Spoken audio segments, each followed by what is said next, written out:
ఒక్కసారి కొమ్మూరి గోల్డ్ కి కాల్ చేయండి. తాకట్లో ఉన్న మీ బంగారాన్ని విడిపించి మార్కెట్ ప్రైస్ కి వాళ్ళు కొనుక్కుని మిగతా డబ్బులు మీకు ఇచ్చేస్తారు. వెల్కమ్ బ్యాక్ టు మనం టీవీ. నేను మీ పవన్ పేస్వాడ. ఇటీవల కాలంలోనే రాజ్ తరుణ్కి సంబంధించినటువంటి ఒక ఇంటి విషయంలో లావణ్యకి రాజ్ తరుణ్ పేరెంట్స్కి ఎంత రచ్చ జరిగిందో అందరికీ తెలిసిన విషయమే. అయితే ఇప్పుడు మన చేతిలో కొన్ని డాక్యుమెంట్స్ ఉన్నాయి. మనకి అది ఎక్కడి నుంచి వచ్చి నేను చెప్పాలి, మన సోషల్ మీడియాలో సర్క్యులేట్ అవుతుంది. ఎస్, ఒక రెడీ రిపీట్. ఇప్పుడు మనం టీవీ దగ్గర కొన్ని డాక్యుమెంట్స్ ఉన్నాయి. అవేంటంటే రాజ్ తరుణ్ లావణ్యకు ఆ ఏదైతే వివాదం జరిగిందో ఆ ఇంటిని 2019లోనే రాసి ఇచ్చినట్లు కొన్ని డాక్యుమెంట్లు ఇప్పుడు సోషల్ మీడియాలో ట్రెండ్ అవుతా ఉన్నాయి, వైరల్గా మారాయి. ఆ డాక్యుమెంట్స్ ఇప్పుడు మన దగ్గర ఉన్నాయి. వాటిపైన డిస్కస్ చేద్దాం. మనతో పాటు శేఖర్ భాష గారు ఉన్నారు, ప్రముఖ ఆర్జే. సార్ నమస్తే. నమస్తే. సోషల్ మీడియాలో ట్రెండ్ అవుతుంది, వైరల్ అవుతున్నాయి కొన్ని డాక్యుమెంట్స్. దాంట్లో దాని నేపథ్యం ఏంటంటే లావణ్యకు రాజ్ తరుణ్ 2019లోనే ఏదైతే వివాదం జరిగిందో ఆ ఇంటిని పూర్తిగా రాసి ఇచ్చేదని చెప్పేసి కొన్ని డాక్యుమెంట్స్ సర్క్యులేట్ అవుతా ఉన్నాయి. ఎలా చూడాలి ఈ డాక్యుమెంట్స్ని? ఇవి ఫేకా, ఒరిజినలా, ఏంటి అసలు? నిజమైన డాక్యుమెంట్స్ లాగానే ఉన్నాయి మాకైతే. మరి మీకు చిన్న లాజిక్ చెప్తారు. ఒకవేళ రాజ్ తరుణ్ నిజంగానే రాసిచ్చేసి ఉండుంటే ఈ పాటికి ఈ డాక్యుమెంట్లు పెట్టుకొని లావణ్య ఎప్పుడో కోర్టుకి వెళ్ళిపోయి ఈ రాయిల్ని చెప్పుకునేది కదా. ఇంత చిన్న లాజిక్ ఎలా మిస్ అయ్యారు సార్ మీరు? బేసికలీ పాయింట్ ఏంటంటే ఇప్పుడు ఏదో ఒక రకంగా ఆ ఇంటిని తన సొత్తు చేసుకోవడం కోసం రీసెంట్గా, అంటే ఇది ఇప్పుడే ఎందుకు వచ్చింది ఒక వారం రోజుల కొత్త నుంచే సర్క్యులేట్ అవుతుంది. ముందు నుంచి ఎందుకు సర్క్యులేట్ అవ్వట్లేదు? ఎందుకు ఆ రోజున రాజ్ తరుణ్ వాళ్ళ నాన్న వాళ్ళు వచ్చినప్పుడు ఇదిగో చూడండి నీ కొడుకు నాకు రాసిచ్చాడని చెప్పి ఎందుకు చూపించలేదు? ఒకవేళ ఉండుంటే లేకపోతే అంతకు ముందు నుంచి ఎందుకు చూపించలేదు? టక్కుమని ఇవాళ ఎందుకు వచ్చింది అంటే ఇది చాలా ఫ్రెష్గా ఇప్పుడే కొట్టినట్టుగా టైప్ చేసినట్టుగా అనిపించట్లా. 2019 అంటే కనీసం 6 ఏళ్ళు అయిందా? 6 ఏళ్ల క్రితం పేపర్ ఇలా ఉంటుందా? సరే, వాట్ ఎవర్. ఇక్కడ Khammam, okay, proper officer Khammam నుంచి హైదరాబాద్లో ఆఫీసర్ లేరా? ఖమ్మం నుంచి తెచ్చుకోవాల్సిన అవసరం వచ్చింది.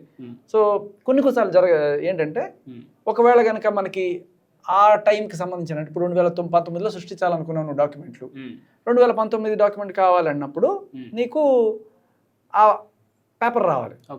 ఈ దాని అంటారు ఈ 100 రూపీస్ బాండ్ పేపర్లు ఏవైతే ఉన్నాయో ఆ టైంలో కావాలి. ఇక్కడ దొరకలేదు అనుకో, అక్కడి నుంచి తెప్పిస్తారు అనమాట. ఎక్కడ దొరికే ప్లేస్ ఉంటే అక్కడి నుంచి సరే తెప్పించుకున్నారు, రాసుకున్నారు.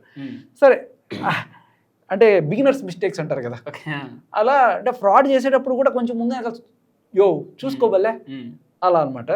సరే, ఇక్కడ ఈ డాక్యుమెంట్ సారాంశం ఏంటంటే, సో బేసికలీ ఇక్కడ ఏంటంటే రాజ్ తరుణ్ తనకి out of love, pure love రాసిచ్చేసాడంటే ఇల్లు.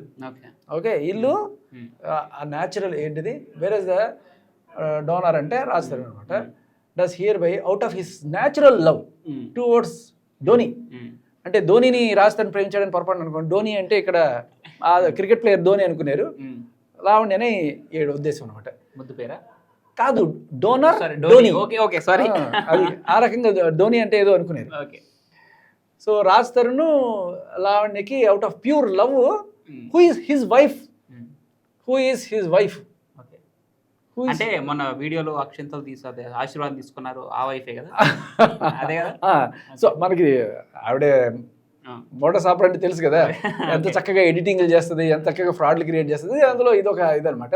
Who is his wife out of his free will, ఆయన సొంతంగా ఆయన కోరికతోటి, వితౌట్ ఎనీ ఫోర్స్ కంపల్షన్, ఎవరు ఆయన బెదిరించలేదు, భయపెట్టలేదు, అండ్ యూ ఇన్ఫ్లుయెన్స్ చేయలేదు, విత్ కీన్ డిజైర్ ఆవిడ ఇచ్చేయాలని ఒక విపరీతమైన కోరికతోటంట రాజ్ తరుణ్ ధోని అంటే ఈవిడికి తన లైఫ్ బాగుండాలి, ఎస్టాబ్లిష్ అవ్వాలి అని చెప్పి ఈ grants convey the transfer by the way of gift to Dhoni and onto at the same onto his successors. ఇక్కడ ఇంకొక పాపం ఇక్కడ కూడా ఒక చిన్న గ్రామటికల్ మిస్టేక్స్ చేశారు వారు. ఇప్పుడు ఏంటంటే పెళ్లి చేసుకోలేదు, సరే ఒకవేళ చేసుకుంటే ఇప్పుడు రాజ్ తరుణ్ ఎట్టాగో చేసుకోదు, రాజ్ తరుణ్ చేసుకోడు అనుకుందాం. ఇక్కడ ఏమంటున్నాడు, the same on to his successors. His అంటే ఎవరు? ఇక్కడ ఆవిడ లేడీ, హిజ్ అంటే రాజ్ తరుణ్. సో ఇది అంటే ఆవిడకి ఇచ్చేసిన తర్వాత ఫ్యూచర్లో ఈయన సక్సెసర్స్ అంటే వీళ్ళకి పిల్లలు పుడితే వాళ్ళకి వెళ్తుంది. లేదు కాదన్నా కూడా ఈ లెక్క ప్రకారం హిస్ సక్సెసర్, ఆయన వేరే పెళ్లి చేసుకుంటే ఆయనకి పిల్లలు ఉంటే ఆ పెళ్లి వాళ్ళకే వెళ్తుంది.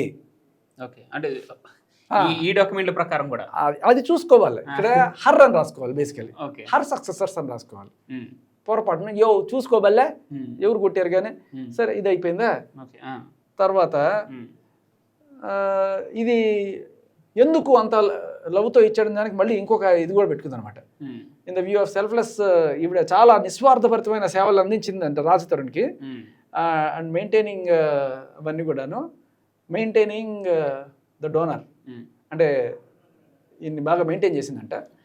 ఇన్ ఆల్ రెస్పెక్ట్స్ అన్ని రంగాల్లో నేను బాగా తీర్చిదిద్దినందుకు గాను ఆయన మెచ్చి ఈ గిఫ్ట్ ఆవిడకి ఇచ్చేసారట.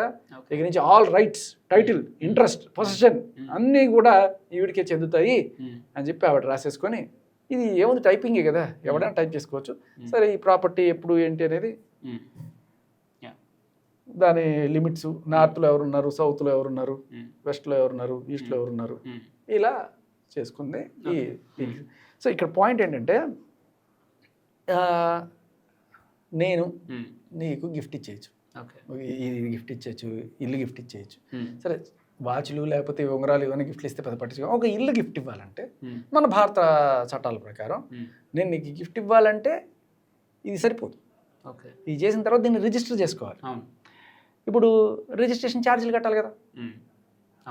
ఇప్పుడు ఉత్త డాక్యుమెంట్ నేను రాసి చేశాను చెప్పి ఇచ్చేసాడు వీడు, సార్ ఇదిగో డాక్యుమెంట్ ఉంది సార్ వీడు నాకు రాసి చేశారు సార్, ఇల్లు రాసి అంటే పోరా అంటారు. ఎందుకని? నువ్వు రిజిస్ట్రేషన్ ఛార్జీలు కట్టాలి. ఒక ₹1,00,00,000 ప్రాపర్టీ అంటే 5 లక్షలు 10 లక్షలు ఎంతో వాళ్ళకి ఆ ఛార్జెస్ ఉంటాయి. రిజిస్ట్రేషన్ ఛార్జీలు కడితేనే అది నీది అవుతుంది. పోనీ నా పెళ్ళానికి నేను ఇచ్చుకుంటే రిజిస్ట్రేషన్ ఎందుకు చేయాలి సార్ అనొచ్చు మీరు. పెళ్ళానికి ఇచ్చినా నువ్వు గిఫ్ట్ ఇచ్చినా నువ్వు రిజిస్ట్రేషన్ చేసుకోవాలి, లేకపోతే దానికి ఏ రకమైన చట్టబద్ధత లేదు. ఇది నాలుగు గీసుకోవడానికి కూడా పనికిరాదు. ఇంకొకటి చెప్తా, 3% ఛార్జెస్ ఉంటాయి. ఇప్పుడు భార్యకు అనుకో, ఫ్యామిలీ మెంబర్స్ అనుకో, భార్యకు కొడుకో ఇస్తుంటాయి. మామూలుగా అయితే 20% ఎంత ఉంటుంది ఛార్జెస్, బట్ భార్యకి అయితే 3%. భార్యకి పిల్లలకి ఇచ్చేటప్పుడు కుటుంబ సభ్యులకి 3%. అంటే ఇప్పుడు ₹1,00,00,000 ఉందని కూడా 3 లక్షలు నువ్వు కట్టాలి. 3 లక్షలు నువ్వు కట్టి ఆ రిజిస్ట్రేషన్ చేయించుకోవాలి. అప్పుడే దీనికి చట్టబద్ధత వస్తుంది. అండ్ ఇంకొకటి అసలు అరాచకమైన విషయం ఏంటంటే దీంట్లో ఇది అస్సలు ఫ్రాడ్లో #1 ఫ్రాడ్ ఇది. ఓకే, ఇది రాజ్ తరుణ్ సంతకం అంట. ఓకే, తర్వాత నేను రాజ్ తరుణ్ సంతకం కూడా చెక్ చేశాను వేరే డాక్యుమెంట్లో, ఒరిజినల్ డాక్యుమెంట్స్లో ఏ మాత్రం పొంతం లేదు. సో ఎల్కేజీ పిల్లవాడు పెట్టినట్టు కోడి గెలికినట్టు ఏదో పెట్టారు ఇక్కడ సంతకం. అది సో ఇక్కడ విట్నెస్లు అంట వీళ్ళెవరు. మరి ఇప్పుడు ఆవిడ సంతకం ఎక్కడ ఉంది? డోనర్ ఉన్నాడు, ధోని సంతకం ఏది సార్? ధోని క్రికెట్ ఆడడంలో బిజీగా ఉన్నాడు అందుకు రాలేదా? డోనర్ సంతకం ఉంది, ఇక్కడ లావణ్య సంతకం ఉండాలి కదా, లేదు. ఇక్కడ విట్నెస్లు ఎవరు, వాడి పేరేంటి, వాడి నంబర్లు ఏంటి, వాడి అడ్రస్లు ఏంటి, ఏం లేవు. సో బేసికల్లీ ఇది నేను చెప్పడం కన్నా మనం ఎవరైనా లాయర్ గారితో మాట్లాడితే బాగుంటుంది. ఇప్పుడు సేమ్ డాక్యుమెంట్స్ని మన లాయర్ ఆజాద్ గారికి కూడా సెండ్ చేయడం జరిగింది. ఆయన దాన్ని క్షుణ్ణంగా పరిశీలించారు. అసలు దాంట్లో ఉన్న తప్పులు ఏంటి, ఇవి జెన్యూనా కాదనేసి ఆ లాయర్ దగ్గర నుంచి మనం ఒక క్లారిఫికేషన్ తీసుకునే ప్రయత్నం అయితే చేద్దాం. హలో, ఎస్ ఆజాద్ గారు నమస్కారం అండి. నమస్కారం సార్, చెప్పండి. మీకు కొన్ని డాక్యుమెంట్స్ సెండ్ చేయడం జరిగింది. రాజ్ తరుణ్ లావణ్యకు సంబంధించినటువంటి ఒక ఇంటికి సంబంధించిన డాక్యుమెంట్స్ మీకు ఇప్పటికే సెండ్ చేసాం మేము. అవునండి. ఎస్, దాంట్లో ఉన్న అసలు దాని నేపథ్యం ఏంటి, అసలు దాంట్లో అది జెన్యూనా కాదా, మరి ఏంటి ఆ డాక్యుమెంట్స్ పైన మీ ఒపీనియన్ ఏంటి?